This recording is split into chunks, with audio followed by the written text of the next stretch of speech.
Assalamualaikum warahmatullahi wabarakatuh. Pada pertemuan ini kita akan bersama-sama membahas tentang materi peran guru, orang tua, dan masyarakat dalam pendidikan sekolah dasar. Nah, yang pertama kita bahas dulu tentang peran guru dalam pendidikan sekolah dasar. Dalam peraturan pemerintah Nomor 38 tahun 1990 ada dua ketentuan tentang tenaga kependidikan dalam mengkaji peran guru dalam pendidikan dasar. Yang pertama, tenaga kependidikan adalah anggota masyarakat yang mengabdikan diri secara langsung dalam penyelenggaraan pendidikan.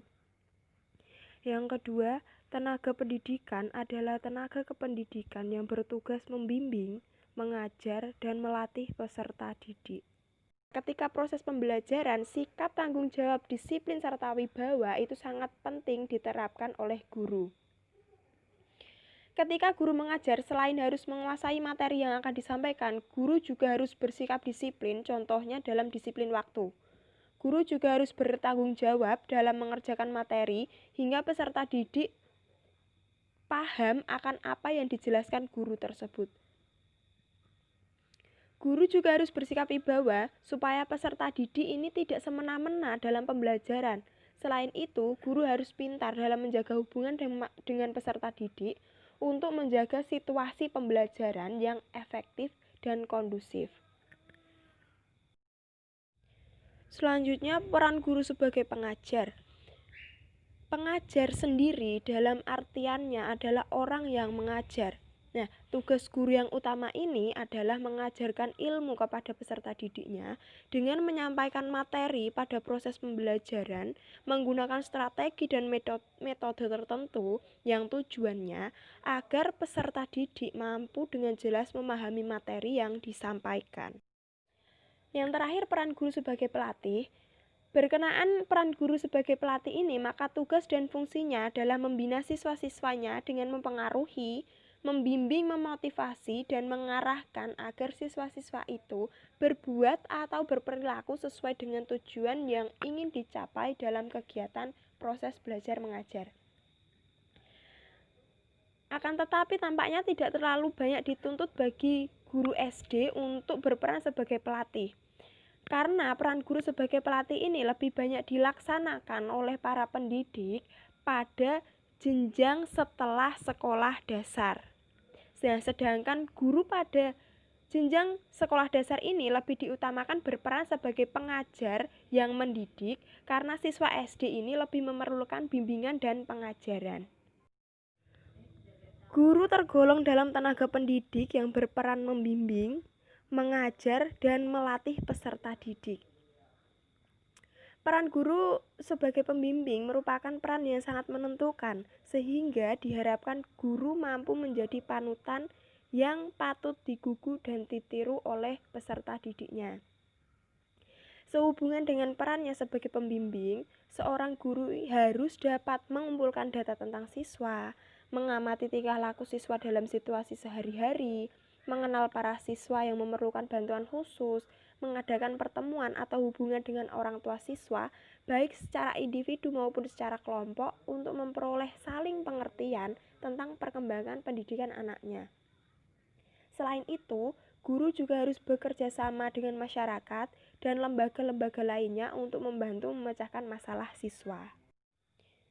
Guru sebagai seorang pendidik tentunya juga harus mencontohkan sesuatu yang baik yang nantinya akan ditiru oleh peserta didiknya, baik di lingkungan sekolah, di luar sekolah, atau sosial masyarakat. Guru harus bisa menanamkan serta membentuk sikap dan karakter peserta didik untuk nanti peserta didik menjadi pribadi yang baik ketika mereka terjun di masyarakat. Guru juga harus bisa membentuk sikap dan karakter peserta didik yang sesuai dengan nilai dan norma yang berlaku di masyarakat.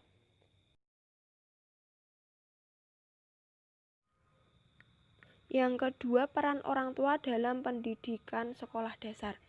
Peran orang tua dalam pendidikan anak sendiri jelas dan tegas bahwa mereka adalah pendidik yang utama dan pertama. Dikatakan pertama karena merekalah yang memberikan pengajaran, pendidikan apapun itu untuk pertama kalinya dan di tangan mereka jelas untuk memberikan pengaruh dan arahan untuk menjadi apa dan seperti apa. Nah, dikatakan utama ini karena mereka lah yang memiliki tanggung jawab, kewajiban dan kuasa untuk menjadikan anak seperti apa nantinya. Keterbatasan kemampuan, keterampilan, pengetahuan teknik dan keahlian dari orang tua tadi, negara memiliki tanggung jawab untuk membantu mereka dengan mengadakan sekolah. Sebagian besar orang tua sudah memasukkan anaknya yang berusia 6 tahun ke SD, tetapi beberapa orang tua masih ada yang tidak memasukkan anaknya yang bahkan sudah cukup umur untuk masuk ke SD dengan berbagai macam alasan. Selain itu, orang tua juga berperan membantu penyelenggaraan pendidikan dengan cara bergabung dengan Badan Pembantu Penyelenggaraan Pendidikan atau BP3 yang dibentuk oleh sekolah yang beranggotakan para orang tua siswa. Peran orang tua dalam BP3 ini adalah membantu kelancaran pendidikan dan memikirkan berbagai upaya untuk meningkatkan mutu pendidikan. Tetapi di sini banyak orang tua yang menganggap peran mereka dalam BP3 ini adalah dengan memberikan sumbangan berupa dana pendidikan. Nah, jadi beberapa orang tua ini ada yang memiliki persepsi bahwa peran mereka di BP3 ini adalah sebagai orang yang menyuntikkan dana berupa dana pendidikan kepada sekolah. Nah, maka dari itu sering kita jumpai sikap orang tua yang berlebihan karena mereka merasa membayar di sekolah tersebut. Yang terakhir, peran masyarakat dalam pendidikan sekolah dasar. Peran serta masyarakat dalam pendidikan dapat dilihat dalam Undang-Undang Nomor 20 Tahun 2003 Bab 15 Pasal 54 tentang Sistem Pendidikan Nasional. Bunyinya yang pertama, peran serta masyarakat dalam pendidikan meliputi peran serta perseorangan, kelompok keluarga, organisasi profesi, pengusaha, dan organisasi kemasyarakatan dalam penyelenggaraan dan pengendalian mutu pelayanan pendidikan. Yang kedua, masyarakat dapat berperan serta sebagai sumber, pelaksana, dan pengguna hasil pendidikan. Dan yang ketiga, ketentuan mengenai peran serta masyarakat sebagai mana dimaksud dalam ayat 1 dan ayat 2 diatur lebih lanjut dengan peraturan pemerintah. Nah, dari butir-butir di atas ini dapat diketahui bahwa peran masyarakat sebagai mitra pemerintahan, yaitu pihak yang bekerja sama dalam rangka menyelenggarakan pendidikan. Tata cara penyelenggaraan pendidikan tercantum dalam PP Nomor 28 Tahun 1990 Bab 4 Pasal 5 Ayat 1 menyebutkan bahwa pendirian satuan pendidikan dasar oleh pemerintahan atau masyarakat harus memenuhi persyaratan sebagai berikut. A. Tersedianya sekurang-kurangnya 10 siswa. B. Tenaga kependidikan terdiri atas sekurang-kurangnya seorang guru untuk setiap kelas bagi sekolah dasar. C. Kurikulum berdasarkan kurikulum nasional yang berlaku.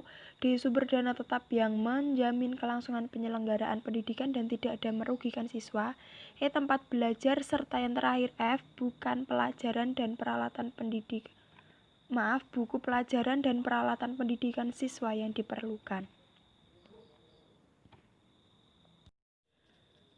Peran masyarakat di era sekarang adalah menjadi fasilitator dalam menunjang pelaksanaan pendidikan nasional, ikut serta dalam menyelenggarakan pendidikan swasta, membantu pengadaan tenaga, sarana dan prasarana, serta membantu mengembangkan profesi baik secara langsung maupun tidak langsung. Bentuk-bentuk peran serta masyarakat dalam peningkatan mutu sekolah diantaranya, yang pertama menggunakan jasa sekolah, yang kedua, memberikan kontribusi, dana, bahan, dan tenaga. Yang ketiga, membantu anak belajar di rumah. Yang keempat, berkonsultasi masalah pendidikan anak. Kelima, terlibat dalam kegiatan ekstrakurikuler. Dan yang terakhir, pembahasan kebijakan sekolah. Dukungan masyarakat terhadap peningkatan mutu pendidikan sekolah melibatkan peran serta tokoh-tokoh masyarakat dan tokoh agama, dunia usaha dan dunia industri, serta kelembagaan sosial budaya. Penyertaan mereka dalam pengelolaan sekolah hendaknya dilakukan secara integral sinergis, dan efektif dengan memperhatikan keterbukaan sekolah untuk menumbuhkan rasa memiliki dan tanggung jawab masyarakat dalam meningkatkan mutu sekolah. Masyarakat memiliki hak untuk mendapatkan pendidikan yang baik dan mereka juga mempunyai kewajiban untuk mengembangkan serta menjaga keberlangsungan penyelenggaraan proses pendidikan. Masyarakat juga dapat terlibat dalam memberikan bantuan dana, membuat gedung, area pendidikan, teknis edukatif seperti proses belajar mengajar, menyediakan diri menjadi tenaga pengajar, mendiskusikan pelaksanaan kurikulum, membicarakan kemajuan belajar, dan lain-lain.